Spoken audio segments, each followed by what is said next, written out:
সকল মানুষের চরিত্র নষ্ট হয়ে গেছে। যত ইসলামিক দলগুলো আছে সবটি পাটপাট চিত্র। আপনাকে তো দেখে মনে হচ্ছে আপনি বুজুর্গ একজন ব্যক্তি, কিন্তু ইসলামে তো একের অধিক বিবাহ করার কথা বলা হয়েছে। সেক্ষেত্রে আপনার এটা যখন প্রয়োজন হবে তখন দেখা যাবে। তার মানে কি আপনি দ্বিতীয় বিবাহ করতে ইচ্ছুক? প্রয়োজন হইলে তো প্রয়োজন কিন্তু বর্তমানে কি আপনার প্রয়োজন আছে? না, বর্তমানে কোনো প্রয়োজন নেই। মানে কিসের প্রয়োজন? বর্তমানে যে প্রয়োজন করতেছেন নাকি? আমার বর্তমানে প্রয়োজন হলো এই দেশে চরিত্রবান কিছু মানুষের দরকার। সকল মানুষের চরিত্র নষ্ট হয়ে গেছে। যত ইসলামিক দলগুলো আছে সবটি পাটপাট চিত্র। আমি বলব আজকে কেন জাতির চরিত্র নষ্ট হয়ে গেছে, কেন আজকে দেশে দর্শন হচ্ছে।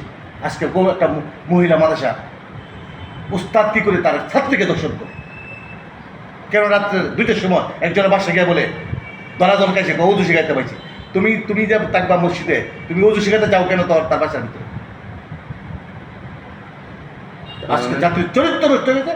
যতক্ষণ মতো জাতির চরিত্র বানানো হবে ততক্ষণ মতো দ্বিতীয় কোনো চিন্তা ভাবনা করা যাবে না। জাতির চরিত্র ভালো হোক, এই দেশ ও জাতির কল্যাণ হোক। বর্তমান যে সরকার তারেক রহমান সাহেব, উনিকে আমি বলবো আপনি দেশটাকে নিয়ন্ত্রণ নেই।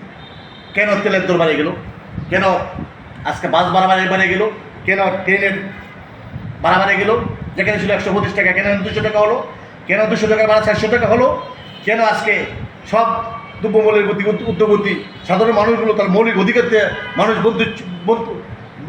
বঞ্চিত হচ্ছে। অন্ন বস্ত্র খাদ্য শিক্ষা চিকিৎসা নিজের থেকে মানুষ বঞ্চিত হচ্ছে, দুঃখে দুঃখে মানুষ কাঁদছে। ইসলাম তারা প্রচার করে সকলের মানুষের কল্যাণে না, কি করে তার দলকেন্দ্রিক ইসলাম করে। আমার দলের লোক দুটো সমস্যা করে তার আগে কী করে প্রতিবাদ করে। দলকেন্দ্রিক না, যেমন হেফাজতের লোকেরা লোকেরা হামলা করলে হেফাজতের দলকেন্দ্রিক সে কাজ করে, এবং শাসনতন্ত্র এই চরমোনায়ের হ্যাঁ দলের লোক আক্রমণ হলে দলকেন্দ্রিক, জামাত ইসলামের দলকেন্দ্রিক কোনো ইসলাম হবে না। আজকে দলকেন্দ্রিক দিকেই আজকে হুজুরের ডাকে মিছিল করতাম, আন্দোলন করতাম এবং যাইতাম অর্থ নিয়ে পয়সা নিয়ে খরচ করতাম। যখন আমরা গ্রেপ্তার হই পিছন তার কোনো হুজুর পাইছে না, রিমান্ডে নিল, জেলও নিল, আর হুজুর পাই নাই। তাহলে এদের ডাকে যাওয়ার কি বোকামি ছাড়া আর কিছুই নেই। এরা কথা ঠিক নাই, এরা বড় বড় কথা বলে, বাস্তবতা নাই। কথা বলুন ঠিক কিনা?